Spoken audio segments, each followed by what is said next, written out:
রাষ্ট্রের প্রতিটি ক্ষেত্রে ইতিবাচক পরিবর্তন আনাই অন্তর্বর্তী সরকারের প্রধান লক্ষ্য বলে মন্তব্য করেছেন আইন উপদেষ্টা আসিফ নজরুল। সকালে ঢাকা মহানগর দায়রা জজ আদালতে পারিবারিক আদালতের উদ্বোধনী অনুষ্ঠানে তিনি একথা বলেন। আইন উপদেষ্টা বলেন, অনলাইন ভিত্তিক পারিবারিক আদালতের মাধ্যমে ভোগান্তি ও দুর্নীতি কমবে, সময়ও বাঁচবে। পারিবারিক মামলার ক্ষেত্রে লিগ্যাল এইড বাধ্যতামূলক করে দেওয়া হয়েছে জানিয়ে আসিফ নজরুল বলেন, এর মাধ্যমে যে কেউ কোনো টাকা খরচ না করে বিচার পাবেন। এখন পর্যন্ত 20টি জেলায় লিগ্যাল এইড চালু করা হয়েছে উল্লেখ করে পর্যায়ক্রমে দেশের সব জেলায় চালুর কথাও জানান তিনি। নির্বাচন পরবর্তী সরকার বর্তমান সংস্কারের ধারা অব্যাহত রাখলে আগামী 5 বছরের মধ্যে মামলার জট 50% কমে যাবে বলেও আশা প্রকাশ করেন আইন উপদেষ্টা।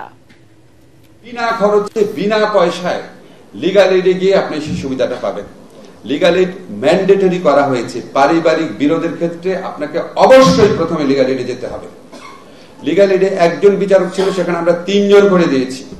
একজনের জায়গায় 3 জন থাকবে, 3 গুণ সামর্থ্য বৃদ্ধি পেয়েছে। লিগ্যাল এইডে যদি আপনি ডিসস্যাটিসফাইড হন, শুধুমাত্র তখন আপনি পারিবারিক আদালতে যাবেন। এত বড় যে একটা চেঞ্জ হয়েছে, এটা অবশ্যই একটা পজিটিভ ইম্প্যাক্ট রাখবে যদি আমরা সবাই এই চর্চাটা শুরু করি, সবাই জানাই। মোনালিসা হেভি ফ্লো 15 পিস প্যাকেটের সাথে 8 পিসের একটি প্যাকেট একদম ফ্রি। সাবেক প্রধানমন্ত্রী ও বিএনপি চেয়ারপারসন বেগম খালেদা জিয়ার হৃৎপিণ্ড ও ফুসফুসে সংক্রমণ ধরা পড়েছে। হাসপাতালে নিবিড় পর্যবেক্ষণে রেখে তার চিকিৎসা চলছে বলে জানিয়েছেন এভারকেয়ার হাসপাতালে গঠিত মেডিকেল বোর্ডের সদস্য অধ্যাপক ডাক্তার FM সিদ্দিকী। রাতে সাংবাদিকদের এক ব্রিফিংয়ে তিনি একথা জানান।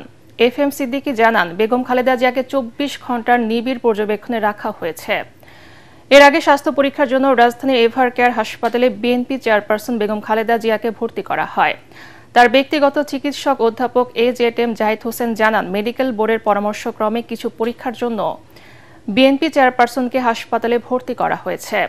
টেস্টের রিপোর্টগুলো পাওয়ার পর চিকিৎসার পরবর্তী সিদ্ধান্ত নেওয়া হবে। 79 বছর বয়সী বেগম খালেদা জিয়া দীর্ঘদিন ধরে আর্থাইটিস, ডায়াবেটিস, কিডনি, ফুসফুস, চোখের সমস্যা সহ নানা জটিলতায় ভুগছেন।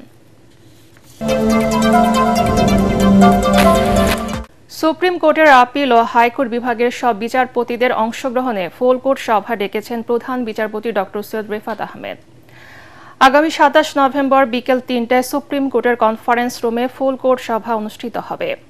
সুপ্রিম কোর্টের ডেপুটি রেজিস্ট্রার আতিকুস সামাদ স্বাক্ষরিত বিজ্ঞপ্তিতে তথ্য জানানো হয়।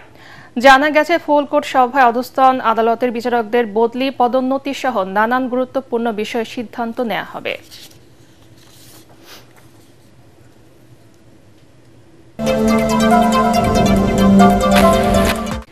তিন দিনের রাষ্ট্রীয় সফর শেষে ঢাকা ছেড়েছেন ভুটানের প্রধানমন্ত্রী শেরিং তোবগে। সকালে ড্রুক এয়ারের একটি ফ্লাইটে সফর সঙ্গী সহ ঢাকা ছাড়েন তিনি। তাকে বিদায় জানাতে বিমানবন্দরে উপস্থিত ছিলেন পররাষ্ট্র উপদেষ্টা তৌহিদ হোসেন এবং বাণিজ্য ও বেসামরিক বিমান উপদেষ্টা শেখ বশির উদ্দিন। এ সময় তাকে সশস্ত্র সালাম জানায় সেনা সদস্যরা।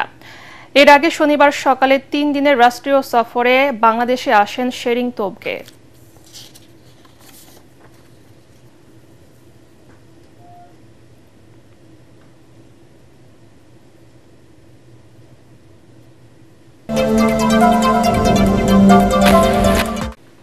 আন্তর্জাতিক, মুর্শিদাবাদে বাবরি মসজিদ নির্মাণের ঘোষণা দিয়েছেন পশ্চিমবঙ্গের ক্ষমতাসীন দল তৃণমূল কংগ্রেস।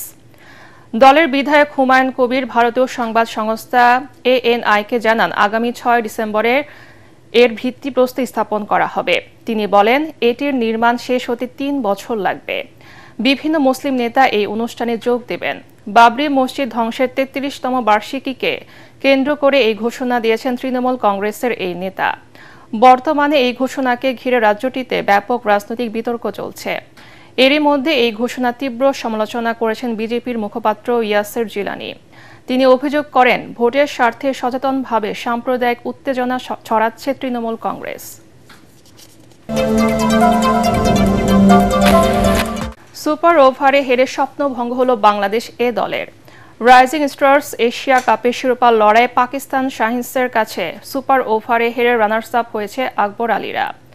রোববার রাতে কাতারের দোহায় পাকিস্তানকে মাত্র 125 রানে আটকে দেন রিপন মণ্ডল, রাকিবুল হাসানরা। জবাবে ব্যাটিং বিপর্যয়ের পর রিপন সাকলাইনদের কল্যাণে বাংলাদেশও সমান 125 রান করে। টাই ম্যাচ গড়ায় সুপার ওভারে। আউট হওয়ার আগে মাত্র 6 রানের পুঁজি পায় বাংলাদেশ। জবাবে 4 বলে জয় পায় পাকিস্তান। রাইজিং স্টার্স এশিয়া কাপের প্রথম আসরে চ্যাম্পিয়ন হলো পাকিস্তান শাহিনস। ইমার্জিং দলের হিসেবে এটি তাদের সর্বোচ্চ তৃতীয় এশিয়া কাপ শিরোপা। এর আগে প্রথম 6 আসরে টুর্নামেন্টটির নাম ছিল ইমার্জিং এশিয়া কাপ।